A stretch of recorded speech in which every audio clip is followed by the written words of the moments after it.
আরে বাবা, আমি হলাম তোমার শ্বশুর। শ্বশুর বুঝেছি, এইবার বুঝেছি। চলুন অসুর বাবা। ওই আবার বলছি কিনা অসুর বাবা। আরে বাবা, আমি হলাম তোমার শ্বশুর। শ্বশুর, ও এইবার বুঝেছি। চলুন মেসমশাই। এই যে আমার কি মাথা টাথা খারাপ লাগে।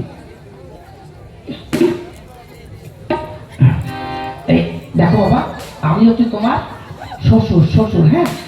তুমি আর তোমাকে কিছু বলতে হবে না, তুমি আমার পিছনে পিছনে চলে এসো। আচ্ছা চলো তাহলে।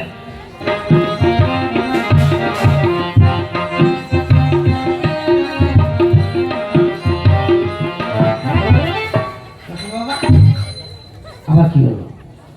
বলছিলাম আমরা যে নদীর পাশ দিয়ে হেঁটে যাচ্ছি, এই নদী কে কেটেছে? দেখো দিদি কেমন কি ধরনের প্রশ্ন বলছে, নদী কে কেটেছে? এই নদী তোমার বাপ কেটেছে, তোমার বাপ। আমার বাপ কেটেছে? তার শ্বশুর বাবা এই নদীর মাটি কি করেছে? প্রশ্ন বলছে নদীর মাটি কি করিয়েছে? এই নদীর মাটি আমি খেয়েছি, আমি খেয়েছি। মাটি খেতে গেলেন কেন? দাঁতে পানি কিস কিস করেনি? তাছাড়া আমারে বললি তো আমি 10 কিলো চাল পাঠিয়ে দিতে পারতাম। আমি তো সহ্য করতে পারছি না, আমি তো সহ্য করতে পারছি না। এই যে ছাতি দেখেছো, ছাতি, এই ছাতিতে মেরে দাঁত সব কটা ভেঙে দেবে। দাঁত ভেঙে দিলি আমি শ্বশুর বাড়ি গিয়ে মাংস চিবিয়ে কি করে খাবো? মাংস চিবিয়ে কি করে খাবে? ছাতিতে মেরে দাঁত সব কটা ভেঙে দেবে। সারা রাস্তা মানে ভাসতে ভাসতে আসতো, আমি আর সহ্য করতে পারছি না। দাঁত ভেঙে দিলি আমি শ্বশুর বাড়ি গিয়ে মাংস চিবিয়ে করে খাবো। মাংস চিবিয়ে কি করে খাবো? এত কথা বলবে না, চুপচাপ চলে এসো। আচ্ছা চলুন তাহলে। আবার কি হলো? বলছিলাম আপনি বিয়ে করিয়েছেন?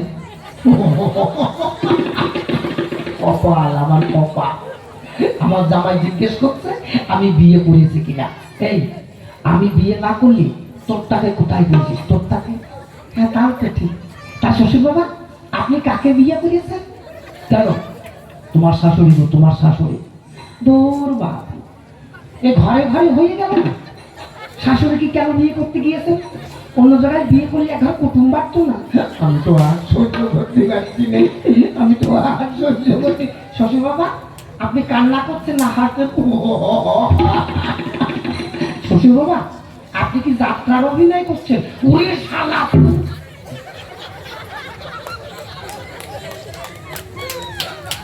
আপনারা সত্যি খুব সুন্দর নাটক